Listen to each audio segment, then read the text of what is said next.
Hi everyone, welcome back to another video, and today in this video we'll discuss about introduction of anatomy. Okay, now anatomy basically क्या होता है आप सभी को पता है। anatomy का मतलब होता है study of a structure and physiology का मतलब होता है study of a function of a different organ। इतना पता है, फिजियोलॉजी मतलब फंक्शन, एनाटॉमी मतलब स्ट्रक्चर। लेकिन आज थोड़ा एक ज़्यादा कुछ सीखेंगे, ज़्यादा कुछ जानेंगे। ठीक है, तो क्या सीखेंगे क्या जानेंगे आज आपको पता चलेगा। Now anatomy is the science, ये सभी को पता है, that deals with the structure of the body. यहाँ तक सभी को पता होगा, लेकिन आज एक स्टेप ज़्यादा जाएंगे। From the macroscopic to microscopic level, मतलब बड़े से लेकर के छोटे तक। मैक्रोस्कोपिक होता है ना, मैक्रोस्कोपिक माइक्रोस्कोपिक, तो यहाँ तक हम जाएंगे। ठीक है, now the anatomy is derived from the Greek word anatomia. Anatomia का मतलब होता है टू कट ऑफ। ठीक है, कट ऑफ का मीनिंग होता है सेपरेट कैसे होगा, जब आप किसी भी बॉडी को काटोगे। कट ऑफ का मतलब होता है काटना, एंड जब भी आप बॉडी को काटोगे तभी तो आपको पता चलेगा। देखो एनाटॉमी जनरली, जब हम बहुत पहले जो बात है, मतलब जब मेडिकल साइंस इतना डेवलप नहीं हो रहा था, सीधा अगर कहें तो हिपोक्रेट्स के जो समय पीरियड में जो बात थी। ठीक है ना, उस वक्त क्या होता था कि एनाटॉमी को स्टडी करने के लिए आपको एक डेड बॉडीज चाहिए थी। ठीक है, एंड उस डेड बॉडी को बोला जाता है कैडावर का मीनिंग होता है क्या, डेड बॉडीज। तो आपको डेड बॉडी को डिसेक्शन करना पड़ेगा। डिसेक्शन मतलब किसी भी चीज़ को काटना। जब आप कोई डेड बॉडी को काटोगे तो आपको पता चलेगा ना, यहाँ पर ये ऑर्गन है, यहाँ पर ये ऑर्गन है, इधर किडनी है, इधर ओवरीज है, इधर प्लासेंटा है। एंड आजकल के धीरे धीरे जैसे मॉडर्न साइंस डेवलप हुआ, उस वक्त जनरली थोड़ा पीछे में लेकर के आपको चलता हूँ, जब एनाटॉमी इतना ज़्यादा स्टडीड नहीं हुआ था, उस वक्त क्या होता था कि एनाटॉमी को सिर्फ डेड बॉडीज को काटो और कौन सा स्ट्रक्चर किधर है, मतलब एक डिस्क्रिप्टिव टाइप ऑफ एक मामला था। ठीक है, सिर्फ यहाँ पर ये बस उतना।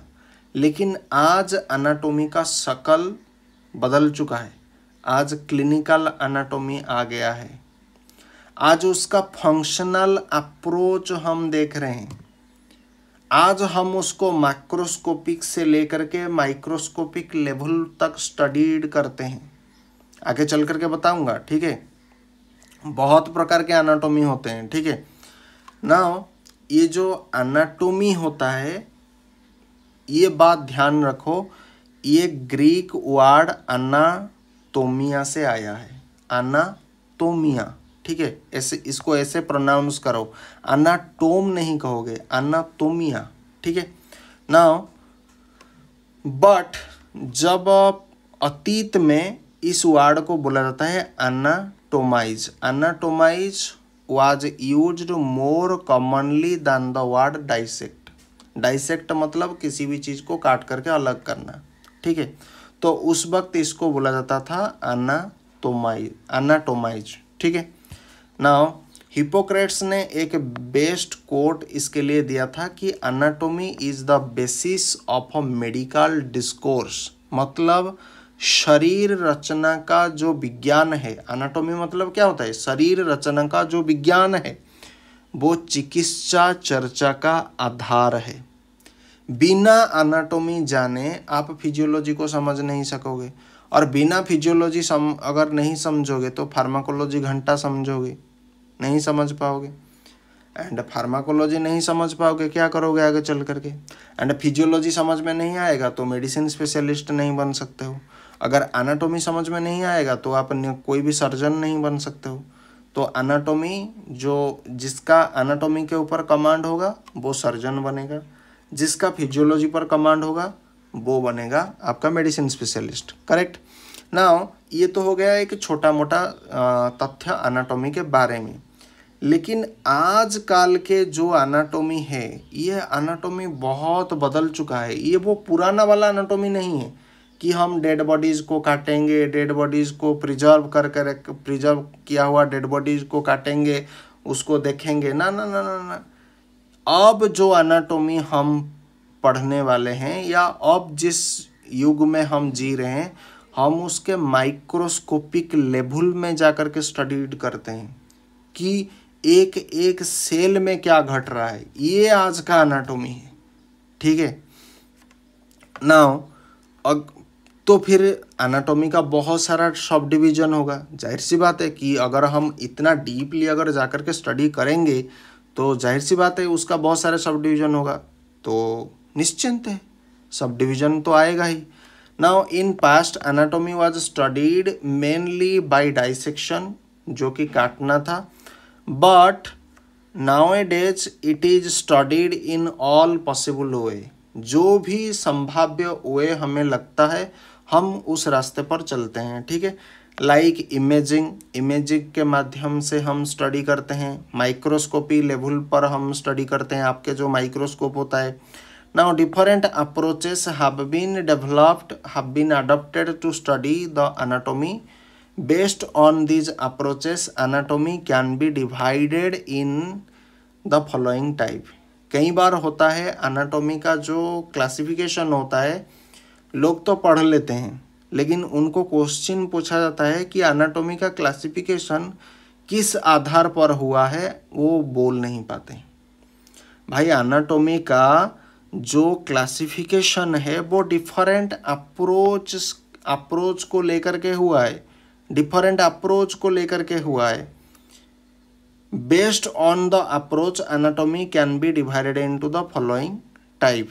अब डिफरेंट जो अप्रोच होता है उसके आधार पर एनाटॉमी का हमने वर्गीकरण किया है। एक होता है ग्रॉस एनाटॉमी, दूसरा होता है आपका माइक्रोस्कोपिक एनाटॉमी, तीसरा होता है सरफेस एनाटॉमी, चौथा होता है कंपैरेटिव एनाटॉमी, फिजिकल एनाटॉमी 5वां नंबर पर, एंड आपका 6th नंबर पर आ जाएगा लिविंग एनाटॉमी। ठीक है। उसके बाद क्लिनिकल एनाटॉमी, उसके बाद रेडियोलॉजिकल एनाटॉमी, एंड उसके बाद डेवलपमेंटल एनाटॉमी, या इसको बोला जाता है एम्ब्रियोलॉजी। देन आपका जेनेटिक्स आएगा एंड एक्सपेरिमेंटल एनाटॉमी। तो एनाटॉमी का बहुत सारे क्लासिफिकेशन है। ठीक है। एंड ये सबको आपको याद रखना पड़ेगा, इसलिए मैं दोबारा रिपीट कर रहा हूँ। Different approaches have been adopted to study the anatomy. Approaches के आधार पर हमने इसको वर्गीकरण किया है। And based on these approaches anatomy can be divided into the following type. देखो अप्रोचेस कैसे हमें मिलेगा, जैसे हमने बहुत सारे इमेजिंग के माध्यम से, माइक्रोस्कोपी के माध्यम से तो हमने एनाटॉमी को स्टडी किया। लेकिन पहले समय में क्या था, सिर्फ एक डेड बॉडीज़ कलेक्ट करो, उसे काटो, कहाँ पर क्या ऑर्गन है उसको आइडेंटिफाई करके छोटा मोटा उसके ऊपर क्या डिजीज आएगा उसके ऊपर अध्ययन करना जनरली एनाटॉमी था। लेकिन आज की डेट में जो एनाटॉमी का जो इवॉल्व जो हुआ है वो पूरा बदल गया है। एनाटॉमी अब बहुत वास्ट हो गया है, तो वास्ट होने के लिए उसको वर्गीकरण करना बहुत ज़रूरी है। जैसे कि ग्रॉस एनाटॉमी, माइक्रोस्कोपिक लेवल पर जो एनाटॉमी हम स्टडीड करते हैं, माने हिस्टोलॉजी मतलब टिश्यू की स्टडी। ठीक है। तो वो हम करते हैं माइक्रोस्कोपिक लेवल पर, तो इसे बोला जाता है माइक्रोस्कोपिक एनाटॉमी। आगे पढ़ेंगे। ठीक है।